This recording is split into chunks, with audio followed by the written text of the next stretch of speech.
This time, instead of a literary creator discussing his or her work, we have two printmakers presenting their visual responses to the poetry of Emily Dickinson. I will be introducing Kathleen Piercefield and Clara Luce after a few preliminaries.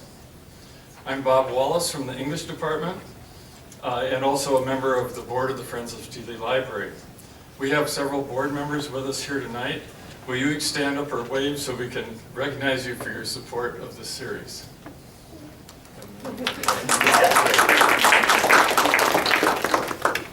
Our event tonight opens a 3-day Emily Dickinson Arts Fest here at NKU.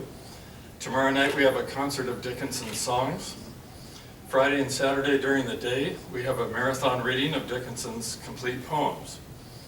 All weekend and into May we will display this exhibition of Emily Dickinson art that surrounds us here in the reading room, and there are also some on the third floor entrance to the building. All of these works were created by students in my literature classes going back to 1997. My co-curator in creating the exhibition and the accompanying full-color catalog is Emma Rose Thompson, who's a BFA art history major. She curated this exhibition as part of her honors capstone project. Emma Rose, will you please stand?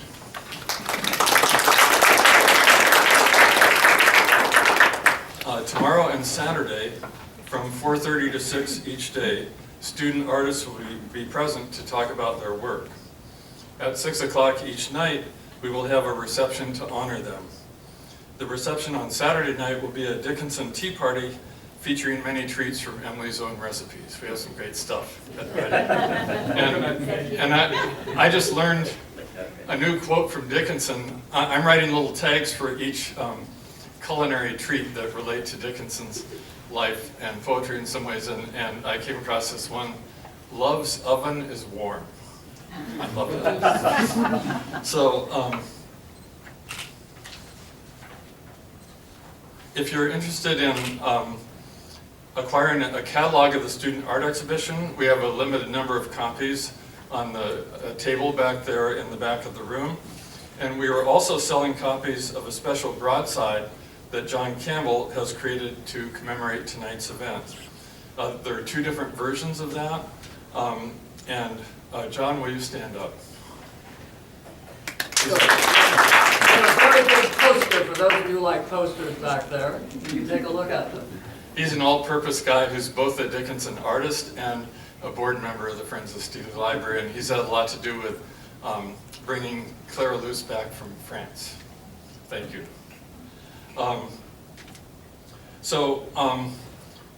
The two versions, there's a regular one and then another one that features even more prominently a special drawing that Claire made. And both of these versions include the text of Dickinson's poem 505. The first line is, "I would not be a painter," and it's a nice motto for this whole Arts Fest because it celebrates the three arts that we are exploring during these 3 days of painting tonight with the lecture, music tomorrow night with the concert, and poetry with the marathon reading. Before introducing Kathleen and Claire, let me say that immediately after their presentation, we will move down to the library archive one floor below, where Kathleen and Claire can share their work more informally with you, and we also have a special exhibition up down there thanks to Lois Hamill, our archivist. Thank you, Lois, for that. Now, before I introduce them separately and in sequence, I want to say one thing about our two artists together. Kathleen Piercefield and Claire Luce are two of the most admired Moby Dick artists in the world. Each has recently turned for the first time from Moby Dick to Dickinson, and we are honored to witness the first fruits of those transitions tonight. Now, finally, the introduction, the first one. Kathleen Piercefield is from Dry Ridge, Kentucky. She earned a BFA in printmaking from NKU in 2004. During the spring semester of that year, she took my class in Moby Dick and the Arts and created works which have been published on the cover of a book on Melville and women, in the Blackwell Companion to Herman Melville, and in the Longman Critical Edition of Moby Dick that is taught around the world. Her Moby Dick artworks have been exhibited in Rhode Island, Massachusetts, Illinois, and Ohio, as well as Northern Kentucky. Her printmaking, which is inspired both by the natural world and literary subjects, is widely admired throughout our greater Cincinnati region. Now she will share her new work inspired by Dickinson. Please welcome Kathleen Piercefield.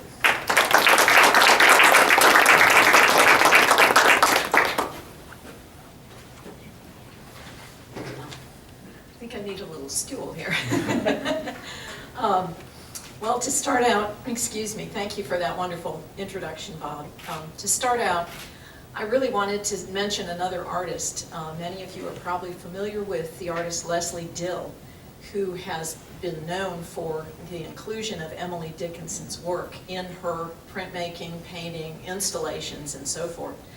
I came across a really interesting statement of hers just recently, and in that she described her first encounter with Emily Dickinson's poetry, and this is what she said.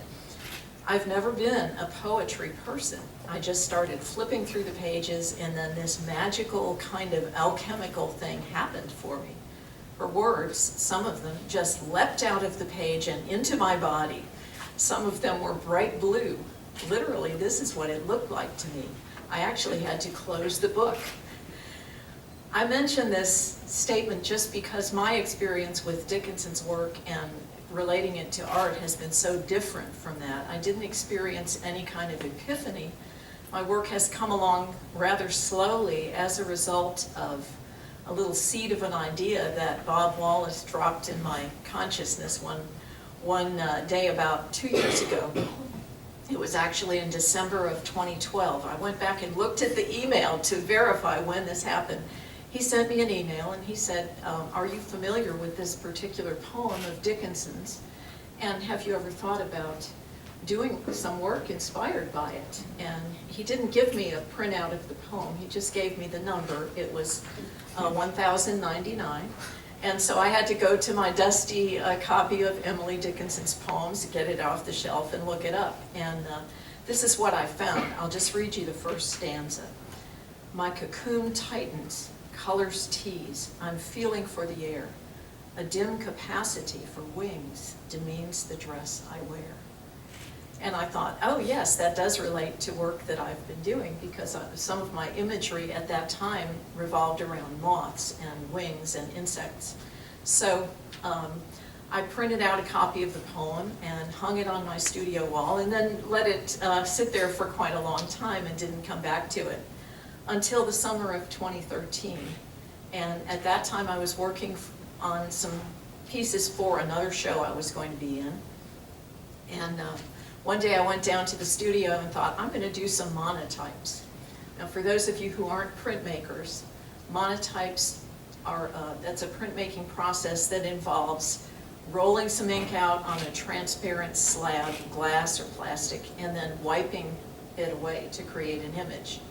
And it's a very spontaneous, painterly kind of process. And it's a tactic I use sometimes to get myself loosened up so that I'm ready to jump in and get the juices flowing on some work I want to do. So I was making some monotypes on a totally different theme, and I happened to look over and see that poem hanging on the wall, along with a copy of the daguerreotype of Emily Dickinson's portrait.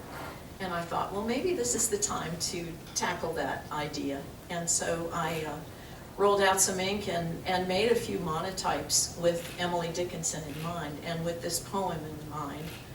So the first print on your right, the small one in the black frame, is one of the results of that series of monotypes.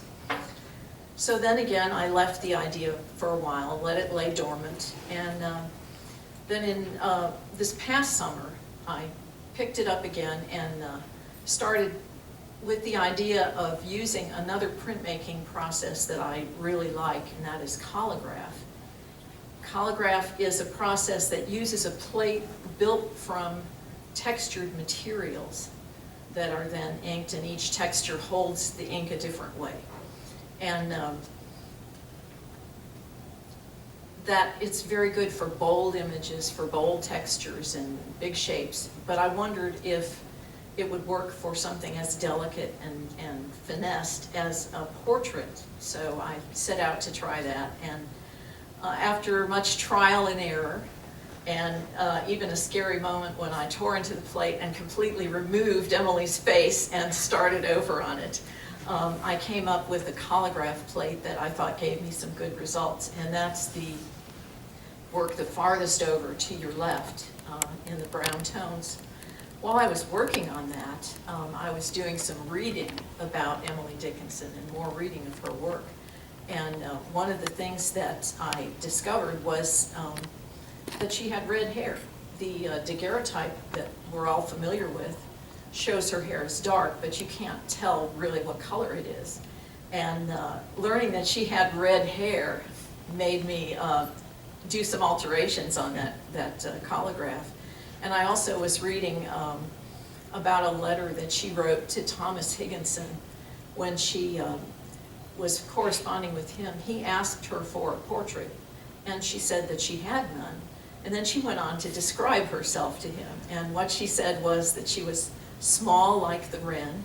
She said, my hair is bold like the chestnut burr, and my eyes like the sherry in the bottom of the glass that the guest leaves.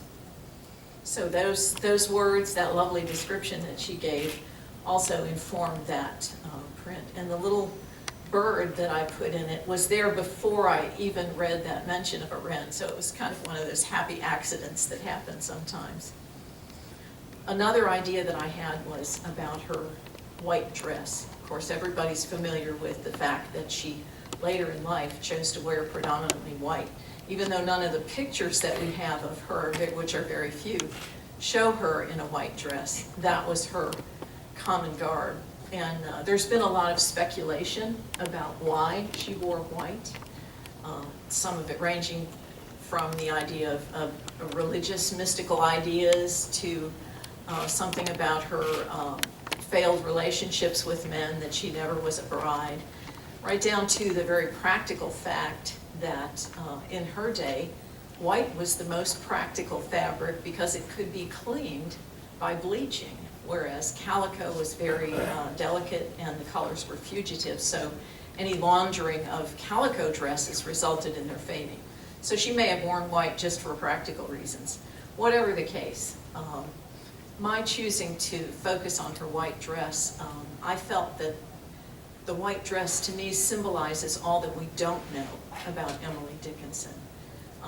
A replica of that dress is on display at the Emily Dickinson Museum in Amherst. And it's the fact that it's there without an inhabitant, it's a dress standing on a form, but the poet is absent. That to me epitomizes the fact that, you know, even though we know much about Emily from her writing and from what others wrote about her, we really don't know the real person, and never will. She'll remain a mystery, and that's of course part of her charm. So I have to say that the white dress concept is one that's still very much in progress. I have other pieces on that subject that I'm working with, and I don't feel that that has gone the full limit of where I want to go with it yet, but I brought that one to show so you could see one of the stages. In conclusion, I'd like to quote something else that Emily Dickinson wrote to Thomas Higginson when she was writing with him. And this was when she first wrote to him and sent him some of her poems to read, and she very kind of humbly asked him to tell her, please, do they breathe? And I think what she sought there was something that any writer or artist would like to wish for their work, and certainly I wish for mine, and that is that once it leaves my hand, that it breathes in the eyes of the viewer or the reader in the case of a writer, and that somehow it grows a life of its own. Thank you.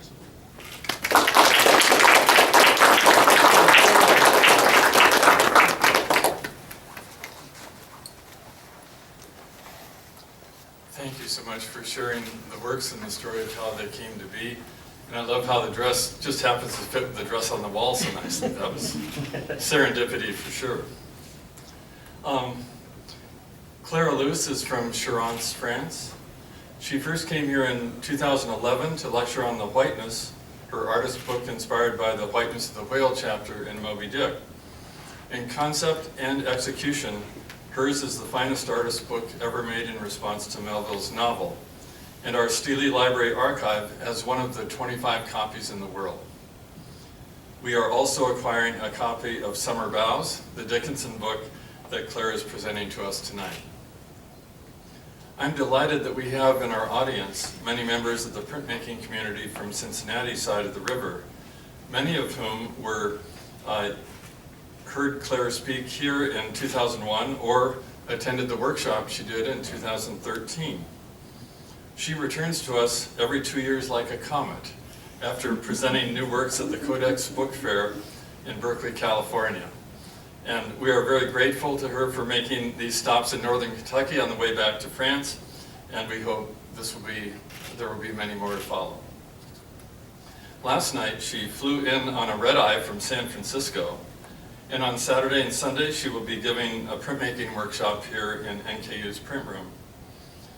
This has been coordinated by John Campbell, who we recognized already, along with Andrea Canar. Where is Andrea? There she is, right in front of me.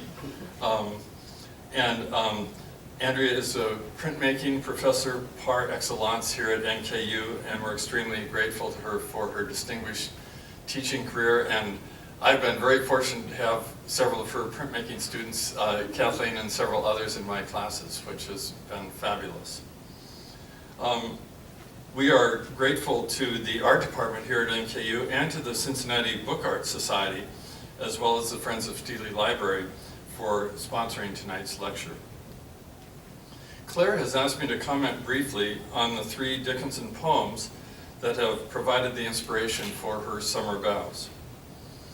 Dickinson wrote 1,775 poems that we will be reading consecutively in this very room tomorrow and Saturday.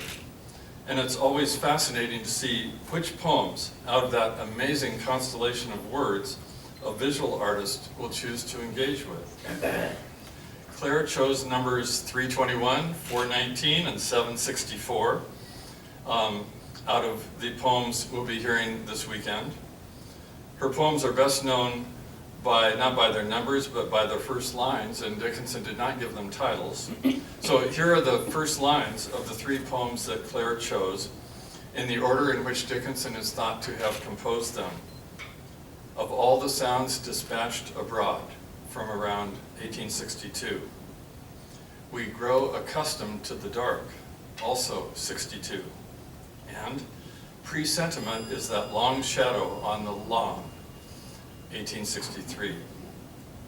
I am eager to see the order that Claire gave these poems in her book and the imagery she generated for each one. I've seen sample pages of 2 of the poems, but nothing yet from the 3rd. She insisted on a surprise, and only samples of those other 2 so far. So her book title comes from the earliest poem, Of All the Sounds Dispatched Abroad. This poem is actually a bit like the one that Aaron Copeland chose to begin the song cycle with, that we will be hearing Kimberly Geldwasser sing tomorrow. That poem is Nature the Gentlest Mother Is. In tonight's poem that Claire set, Dickinson hears what she calls an orchestra of sound in those summer boughs. And here is a stanza from the poem. I crave him grace of summer boughs, if such an outcast be, who never heard that fleshless chant rise solemn on the tree, as if some caravan of sound, off deserts in the sky, had parted rank, then knit and swept in seamless company. The second poem chosen by Claire, We Grow Accustomed to the Dark. In this one we slip seamlessly from the literal darkness of night to the more frightening, quote, evenings of the brain, when not a moon disclose a sign or star come out within. Yet the bravest make it through this night by facing it head on. Quote from the rest of the poem, either the darkness alters or something in the sight adjusts itself to midnight and life steps almost straight. I can't wait to see what Claire has done with the lights and darks, external and internal, of this poem. Claire's third poem has a long first line for Dickinson. Presentiment is that long shadow on the lawn. Usually her first line's about half that long. The remaining 3 lines are relatively short, indicative that suns go down, the notice to the startled grass that darkness is about to pass. Here we have darkness again and shadow, loaded words for a visual artist. These are enriched by the implication of the shadow of death, but they also suggest maybe the possibility of a higher consciousness in that startled grass, suddenly aware of a cycle in which that which inflicts darkness may itself pass. So Claire will now present her Summer Boughs.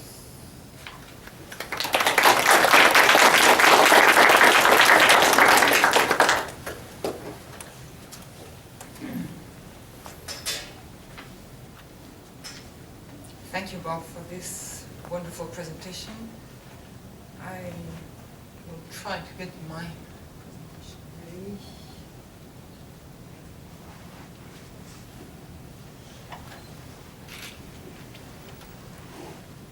There we are. Now, can you hear me? Yes? Now, when I came here 4 years ago to present my work on books, I certainly could not guess that I would be back to NKU 3 times. So I really want to express my deep thanks to the Friends of Steele Library for inviting me again. And my special thanks to Andrea Knar, John Campbell, and Bob Wallace, as well, of course, to the whole NKU team who made all this possible. And also, I have to say that I feel personally very moved to be here back in Kentucky, as I happen to have remote family links to this very state. Now, some of you are possibly familiar with my other artist book works and to their close relation to my painters and engravers practice. This actually was the subject of my last lecture, so I'll just sum it up quickly to save time for today's subject. This close view on my latest book based on 3 poems by Dickinson. Though my, I'm sorry about this. Now, though my books are quite different from one another, each one comes out to be related to my artistic work. I'll show 2 examples of this relation, close relation, if I may say. First, of course, the White Nest that some of you may know or have seen, because it belongs to this library. And it's a special homage to to Melville, of course, and it originated in my fascination for blank spaces in my drawing. And as you can see here in this recent work, this fascination is still at work today. You also have, I took also the example of Ainsi le Talus, which is a book which bears no text,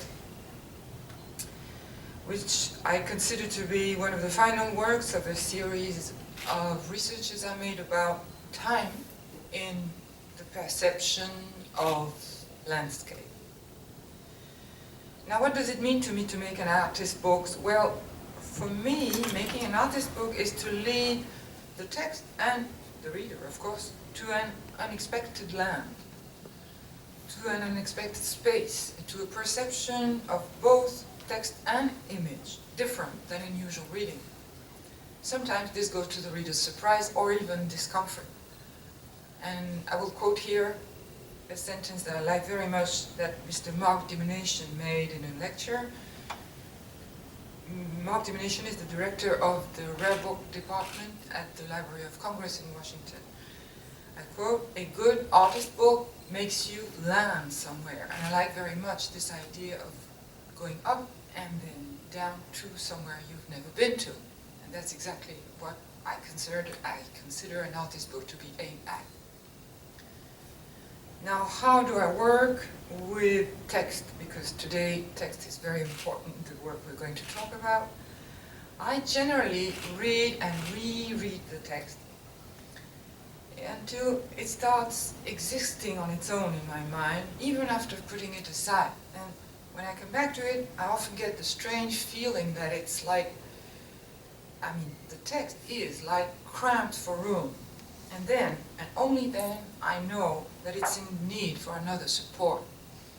But this support remains to be found, and that is when things get difficult. Because at this point, my mind is generally, I would say, crowded with ideas, but these are as frail as bubbles in a glass. This, I would say, germination gives way to a first harvest of idea, which I carefully note down, as you can see here. However, I have learned to be quite cautious about this abundance, because very few of these sketches, scribblings, etc. will develop into mature and feasible projects. And this was particularly true for the work I made on Emily Dickinson. And I have to make a special thanks to Bob and John here for their encouraging messages all along these last months. I was about to give up, I must say. Now, about my readings of Emily Dickinson, I have to say that my approach to her poetry took some time. First, English is not my native tongue, but also I had a very difficult feeling with that poetry. So when Bob suggested that I work on Dickinson's verse, I don't know when, maybe more than a year ago, my first reaction, I did not answer his mail, and my first reaction was, oh no, not Dickinson. Because years ago, at first reading, it had a very uncomfortable impression of like a curtain hanging between her and me, except for one poem, and I will come back to this one later. This is why many re-readings finally did work, to perceive the immense significance of her poetry, the deep, deep meaning of each word, the simplicity of which, as you all know, can often be quite misleading. And fortunately, I feel more familiar with her life and work now. I have to say a word about her biography, because it seems to me that many read her poetry with her biography in mind. Actually, in connection with this project, I have tried as much as I could to forget what I know about her. Of course, I'm aware that the very, as Kathleen mentioned very brilliantly just before me, the great mystery around her reclusion, the secrets about her love life, all this is very, very striking and intriguing. So I'm aware of the very peculiar feminine nature of Emily is often mentioned as an important part of her genius. Even her face remains mysterious to us, since we only have of her this unique and very early photograph, and the second one that was found recently is not even clearly authenticated to be her. So all this makes a lot of mystery around her. But to me, however, and notwithstanding, the meaning of these poems seemed strong enough to exist alone. So I have clung here to her words with deliberately no reference to her life at all. Now about the choice of those 3 poems, I had first chosen, elected 7 poems, and then 4 were abandoned, and finally I kept those 3. Now, was I guided by my own work in this choice? I have no doubt about this, and I can say yes. However, while at work, I felt that there was this trap of illustration over me, just under me, and I had to keep in mind that all this is about sensations. I think that for Emily Dickinson, the whole world, the whole universe is loaded with meaning. And as for nature, which is the subject I have chosen, she's always on the lookout for nature's mutations and mysteries. She knows everything is mysterious. She says, but nature is a stranger yet. She accepts the mysterious nature of all those phenomena, but she still describes them very acutely. Takes note of every one of them, big and small, reading those phenomena as carefully as she would read a book. Her senses thus act as some kind of translators of nature's language. Now, if you look at these two works, it won't surprise you that I have felt kind of close to this kind of approach. My translator's tool is drawing, as you know. Drawing helps me to see, to perceive this language of things, and I have always believed that the act of intense looking, the way it tells you, as it were, what an object has to say, is very close to the act of reading. However, I wouldn't dare to say that this is a conversation with Emily Dickinson after the curtain was lifted. I would rather say that my impression as I worked was to be walking with her for a short while through some landscape unknown to us both. So I'll try to share with you this unexpected stroll. I'll say one word about the aspect and shape of the book before we start reading. As a reminder of my own position towards one of the greatest poets of America and of the world, the format of this book is modest. Also, I think Dickinson would have disliked a large or complicated presentation for her verse, so I chose the simplest form of all, in 3 pages, no binding, in the French tradition of what we call cahier libre, means 3 pages. Text is printed letterpress. I have dyed the BFK paper so that each poem comes on a different color. Thus, each one has an atmosphere of its own.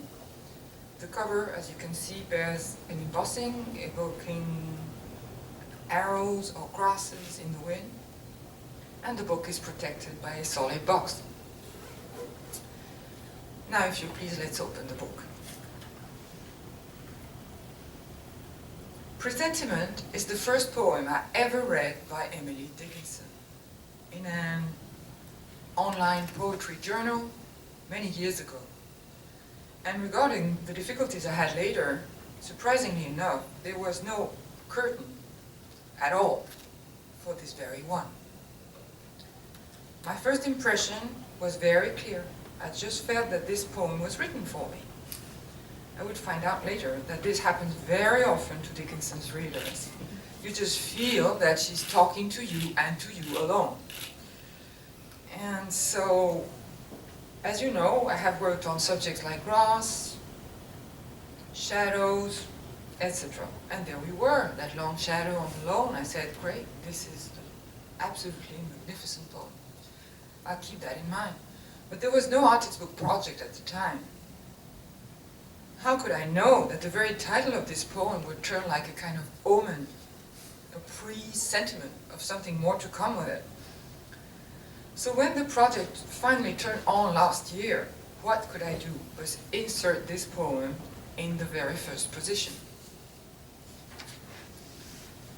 And while at work, reading it over and over made me get aware of something.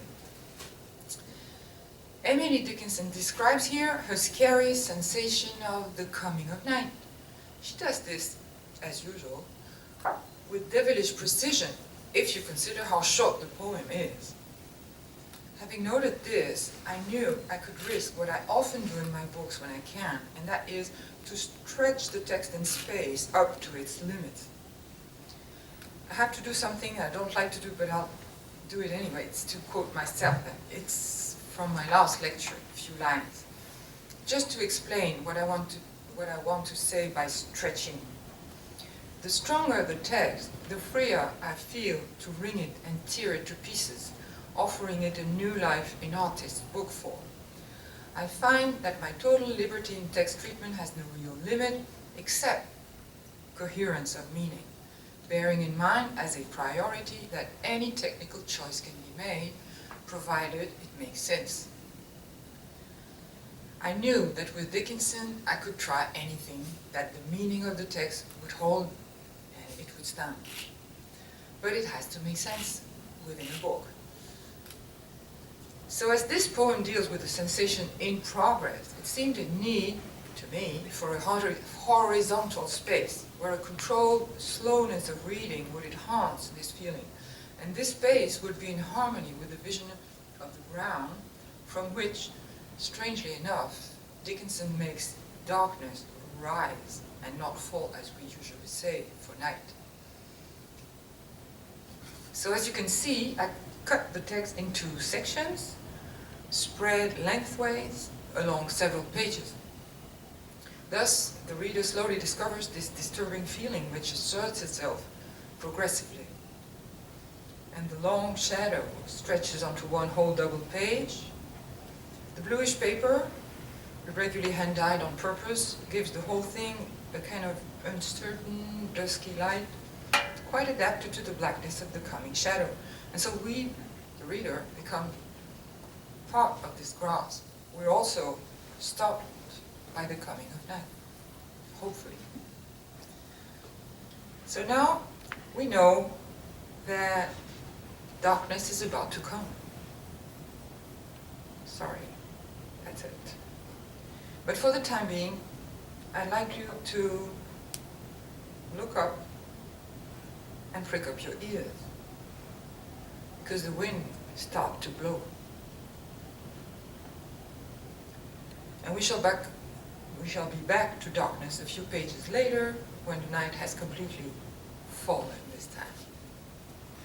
Now, of all the sounds dispatched abroad is a much longer and complex poem than the first one. It was written around 1862, as Bob mentioned. And the subject struck me for personal reasons this time. The wind has always bothered, upset, and not to say frightened me. Why, I cannot tell, but I know I'm not alone like this. So all people frightened by wind, I could tell them that this poem could stand as an answer to a question like, why does wind frighten us so much? Actually, this is not the only poem Dickinson wrote about wind. She wrote about 3 or 4, to my knowledge. I mean, you have the wind begun to knit the grass, and also the wind tapped like a tired man. All these are beautiful. But the distinctive feature of this very poem is, that the subject is not the wind itself, but its sound. That makes a big difference. The poem deals with the strange sensation that this, I quote, fleshless chant does to the author, and the deep, deep tremor it leaves in our mind. And here again, as often with great poets, Dickinson touches the mysteries of our soul with extremely simple words. I have to mention that wind and its sound as a subject was not entirely new to me in my artist's work, because in 2013 I was ordered to illustrate a novel by the French writer Michel Tournier called Vendredi ou la vie sauvage. In English it has been translated into Friday and Robinson. It's a wonderful new writing of Robinson Crusoe. I advise you to read it. It's a great novel in which Friday, among other crazy achievements, fights with and kills a big wild ram and makes a wind-borne harp out of its skull. And so this drawing was my first attempt to make wind sound visible, if not legible, because I cannot write music, as you can guess. But this was neither poetry nor an artist book. And of course, Dickinson goes much deeper than anecdote. Apart from a very clearly visual and beautiful sensation at the beginning, where the wind, I quote, is working like a hand whose fingers comb the sky, this poem deals more with hearing than visual sensations. So that was the challenge for me. You see, for my readers to perceive the right thing, I had to find a visual answer to Dickinson's words considering a sound, with my own and modest visual language, which is engraving or etching. As usual, many ideas sprouted up, and as usual, many ended in the wastebasket. After many attempts, finally some sketches were kept, and I ended up separating my techniques according to sensations. I told you, all along this work, I was guided by this idea of sensations. Emily's senses just guided. So first, as for the text itself, I made the wind blow on every stanza. And second, for rendering the numerous supernatural sensations mentioned, risen by this, I quote, phraseless melody, I used the process of embossing that you can see here. And you can also see, I'm sorry, yeah, that's it. And you can also see it, this is the first embossing, and you can also see it on the back of the page, where birds slowly come in, and you can see the first of the wind curves. I will come back to those wind curves later. And I also used embossing for this most mysterious passage of the poem, to my opinion, about the merry dust at play in the urn. It's a problem for me because there's no object here, there's no vision, there's nothing. It's just pure sound sensation in this stanza. And this deep effect on the soul, and that's all. And no, this picture is not upside down, by the way. And I could raise an interpretation here. It's that as in a kind of irrepressible force, wind has no substance indeed. And the second and third verse go far, far beyond hearing sensations. I mean, I feel that Dickinson strangely feels the mystery of this force at work as being eternally part of us. It reaches back to the primary movement of things, just before, after us. So here you can see the most primary whirlwind I could find. It's white on white, it's deeply printed into the paper, the way this sound leaves its print deep into our own vacuity. You can see it in the making here. As I have no kitchen secrets, I can tell you how it was. It was made with salt on the press. I just put the paper on the salt. And the third technique I used was, at last, etching. I used it, etching aquative and dry point. I used that only for the real visions, such as birds here, or trees, or sound curves. Now for these curves, I was a bit at a loss for that, as I mentioned, for the problem of sound into visual things. I had to search document of sound images.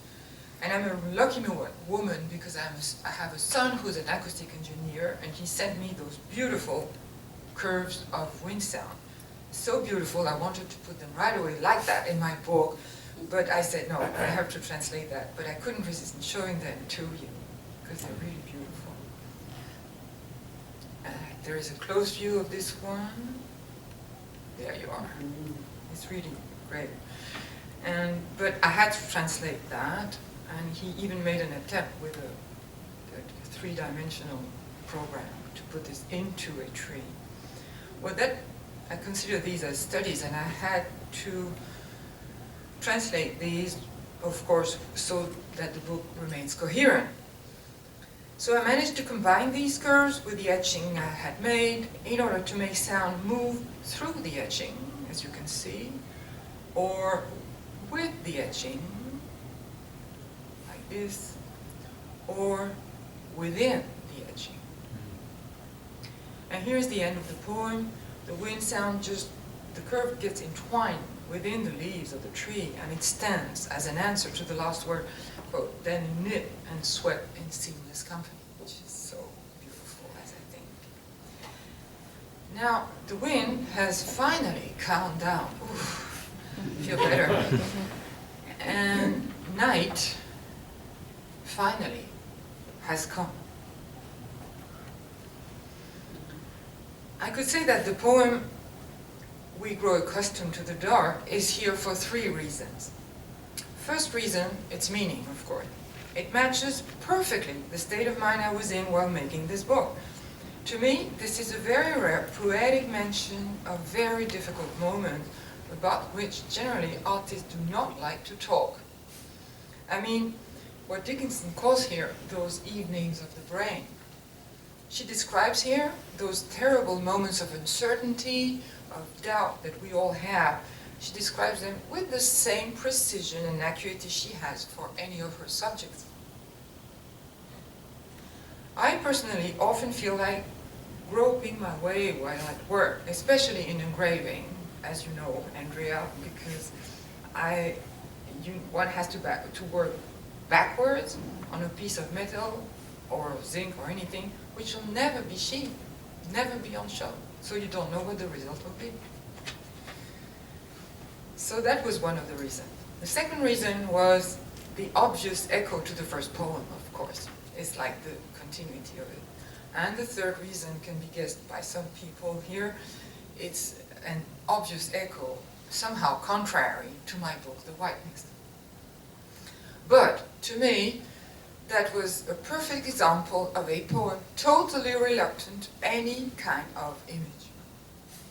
So what could I do? I had to simplify my part as much as I could here, otherwise I would fail. So I let Emily talk in the dark. And as far as technique again is concerned, I had to search for black paper, and black papers available on sale did not satisfy me. I found that black color, mechanical, kind of flat, with no depth, didn't like it. So I decided to make my own darkness by blackening paper with pure printing ink. Very simple. So the result, though a little bit irregular, looks more human to me, more vibrating, more alive.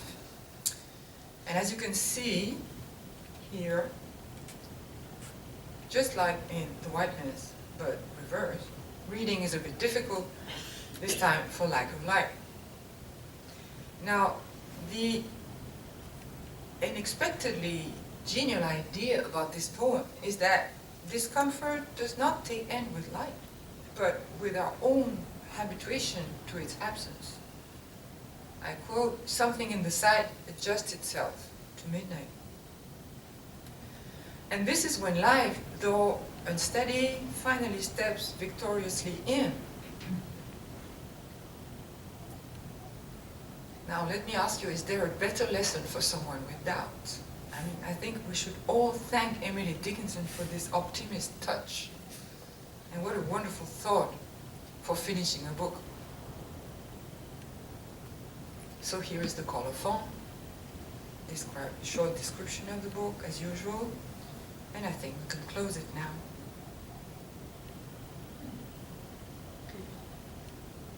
The choice of these 3 poems by Dickinson was not easy, as I have told you. I would have loved to work on many others, to me equally appealing. But I'm very happy that I could present this book here today in this library.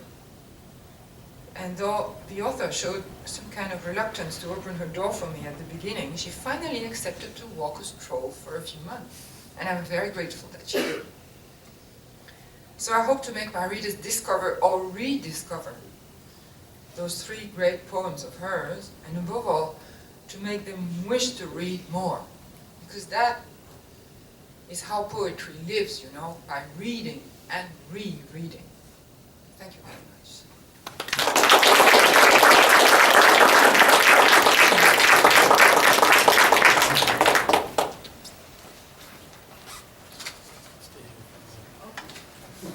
As I said, Lois Hamill is keeping the archive open for us tonight so that we can go down and talk with both Claire and Kathleen more intimately. I know Kathleen has some notebooks and works in progress that she can show us, and we can look at the Whiteness book more. And when you leave, we do have those broadsides and also copies of the student catalog if anyone's interested in getting those on the way down.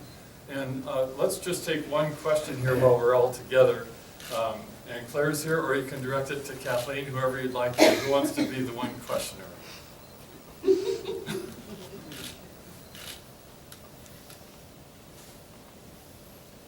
We can wait till we go downstairs then. Oh, here we go, Corolla.